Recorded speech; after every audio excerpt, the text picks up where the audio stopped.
Hi hello welcome back. ഇന്ന് എത്ര കഴിച്ചാലും മതി വരാത്ത അല്ലാന്നുണ്ടെങ്കിൽ വായിലിട്ട് അലിഞ്ഞു പോകുന്ന ഒരു അടിപൊളി പുഡിങ്ങിൻ്റെ റെസിപ്പിയാണ് ഞാനിന്നിവിടെ ഷെയർ ചെയ്യുന്നത്. അപ്പോൾ വീഡിയോ മുഴുവനായിട്ട് തന്നെ കാണാൻ നോക്കുക. ഇഷ്ടമായാലും ഒന്ന് ലൈക്ക് ചെയ്യാനും ഷെയർ ചെയ്യാനും പിന്നെ സബ്സ്ക്രൈബ് ചെയ്യാനൊന്നും മറക്കല്ലേ. അപ്പോൾ നമുക്കൊരു പുഡിങ് എങ്ങനെ തയ്യാറാക്കി എടുക്കുക എന്നുള്ളത് നോക്കാം. അപ്പോൾ ഈ ഒരു പുഡിങ് ഉണ്ടാക്കിയെടുക്കാൻ വേണ്ടിയിട്ട് ഞാനിവിടെ ഒരു പാക്ക് പാലാണ് എടുത്തിട്ടുണ്ടായിരുന്നത്. ഈ ഒരു പാലിലേക്ക് കുറച്ച് ബട്ടറും കൂടി ചേർത്ത് കൊടുക്കാം. ബട്ടറിന് പകരമായിട്ട് നെയ്യ് ഉണ്ടെങ്കിൽ നെയ്യ് ചേർത്ത് കൊടുത്താലും മതി. ഇനി ഇതിലേക്ക് മധുരത്തിന് ആവശ്യമായിട്ടുള്ള പഞ്ചസാരയാണ് ഞാനിവിടെ ചേർത്ത് കൊടുത്തിട്ടുള്ളത്. പിന്നെ കുറച്ച് മിൽക്ക് മെയ്ഡും കൂടി ചേർത്ത് കൊടുത്തിട്ടുണ്ടായിരുന്നു കേട്ടോ. ഇനി മിൽക്ക് മെയ്ഡ് മാത്രമായിട്ടാണെന്നുണ്ടെങ്കിൽ അങ്ങനെയും ചേർത്ത് കൊടുക്കാം. പിന്നെ ഈ ഒരു മിൽക്ക് മെയ്ഡ് ചേർത്ത് കൊടുത്ത ഉടനെ തന്നെ കൈവിടാതെ ഇളക്കി കൊടുക്കണം. അല്ലാന്നുണ്ടെങ്കിൽ അതിൻ്റെ അടിയിലൊക്കെ പിടിക്കാനുള്ള ചാൻസ് ഉണ്ട്. അപ്പോൾ ഇതുപോലെ ഒന്ന് ജസ്റ്റ് ഒന്ന് ഇളക്കി മിക്സാക്കി എടുത്തിട്ടുണ്ട്. ഇനി ഒരു ടൈമിൽ തന്നെ നമുക്കതിലേക്ക് കുറച്ച് ഫ്രൂട്ടി ചേർത്ത് കൊടുക്കാം. നമ്മുടെ വീട്ടിൽ ഫ്രൂട്ടി ഉണ്ടെങ്കിൽ മാത്രം ചേർത്ത് കൊടുക്കട്ടെ. ഒരു മാംഗോ ഫ്രൂട്ടിയാണ് ഞാൻ ഇതിലേക്ക് ചേർത്ത് കൊടുത്തിട്ടുണ്ടായിരുന്നത്. അപ്പോൾ ഒരു മാംഗോൻ്റെ ഫ്ലേവർ കിട്ടാൻ വേണ്ടിയിട്ടാണ് മാംഗോ ഫ്രൂട്ടി ചേർത്ത് കൊടുത്തിട്ടുണ്ടായിരുന്നത്. അതും ഒരുപാടൊന്നും വേണ്ട, കുറച്ച് മാത്രം മതി. ഇനി ഇതിന് പകരമായിട്ട് നിങ്ങൾക്ക് മാങ്ങയുടെ പൾപ്പ് ചേർത്ത് കൊടുക്കാം. മാങ്ങ ജസ്റ്റ് മിക്സിയിലിട്ടിട്ട് ഒന്ന് അടിച്ചെടുത്തിട്ട് അത് കുറച്ച് ഇതിലേക്ക് ചേർത്ത് കൊടുത്താലും മതി. അതിലേക്ക് കുറച്ച് കസ്റ്റാർഡ് പൗഡറാണ്. കസ്റ്റാർഡ് പൗഡർ പാലിലൊന്ന് മിക്സ് ആക്കിയിട്ട് ഒന്ന് ചേർത്ത് കൊടുത്തിട്ടുണ്ട്. അപ്പോൾ ഇതും കൂടി ചേർത്ത് കൊടുത്തിട്ട് കൈവിടാതെ ഒന്ന് ഇളക്കി കൊടുക്കുക. ഒന്ന് ഈ ഒരു പാലൊന്ന് തിളപ്പിച്ചെടുക്കണം. ജസ്റ്റ് ഇതൊന്ന് കുറുക്കിയെടുക്കുക കേട്ടോ.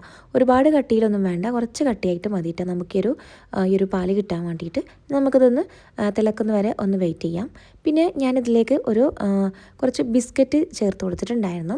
അപ്പോൾ ഈ ഒരു ബിസ്ക്കറ്റ് നിങ്ങൾക്ക് വേണമെന്നുണ്ടെങ്കിൽ ചേർത്ത് കൊടുത്താൽ മതി കേട്ടോ. പിന്നെ ബിസ്ക്കറ്റ് ചേർത്ത് കൊടുക്കുമ്പോൾ നിങ്ങൾ ആദ്യം തന്നെ ചേർത്ത് കൊടുക്കാനായിട്ട് നോക്കുക. എനിക്കിവിടെ ചെറിയൊരു അബദ്ധം പറ്റി. ഞാനിപ്പോൾ നല്ലോണം ഈ ഒരു പാലൊക്കെ തിളച്ചതിന് ശേഷമാണ്, അല്ലെങ്കിൽ നല്ലോണം ചൂടായിട്ടാണ് ഞാൻ ഈ ഒരു ബിസ്ക്കറ്റിലേക്ക് ചേർത്ത് കൊടുത്തിട്ടുണ്ടായിരുന്നത്. അതുകൊണ്ട് തന്നെ ഇവിടെ കയ്യിലിങ്ങനെ ചെറുതായിട്ട് ഇങ്ങനെ കട്ടയായിട്ടൊക്കെ നിന്നിട്ടുണ്ടായിരുന്നു. എന്നാലും അതൊക്കെ ഞാനിങ്ങനെ ജസ്റ്റ് ഇങ്ങനെ ഇളക്കി യോജിപ്പിച്ചെടുത്തൊന്ന് ലെവലാക്കി എടുത്തിട്ടുണ്ടായിരുന്നു കേട്ടോ.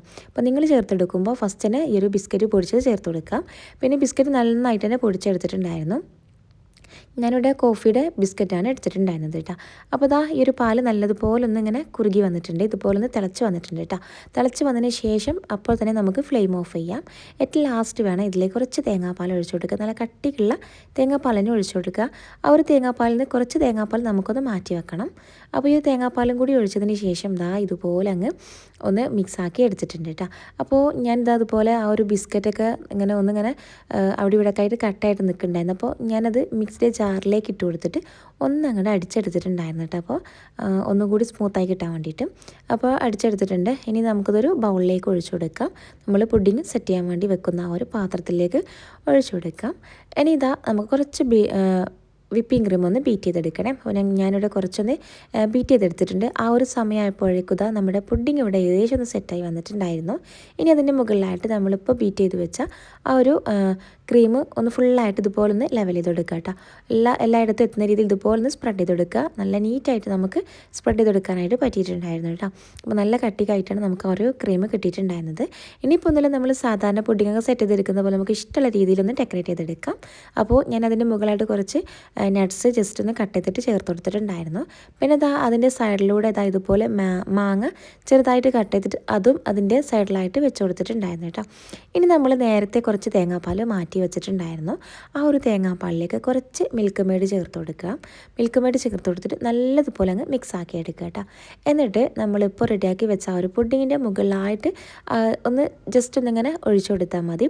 എല്ലായിടത്തും ഒരു മാങ്ങയുടെ സൈഡിലൊക്കെ ഇതുപോലെ ഒന്ന് ഒഴിച്ചു കൊടുക്കുക കേട്ടോ.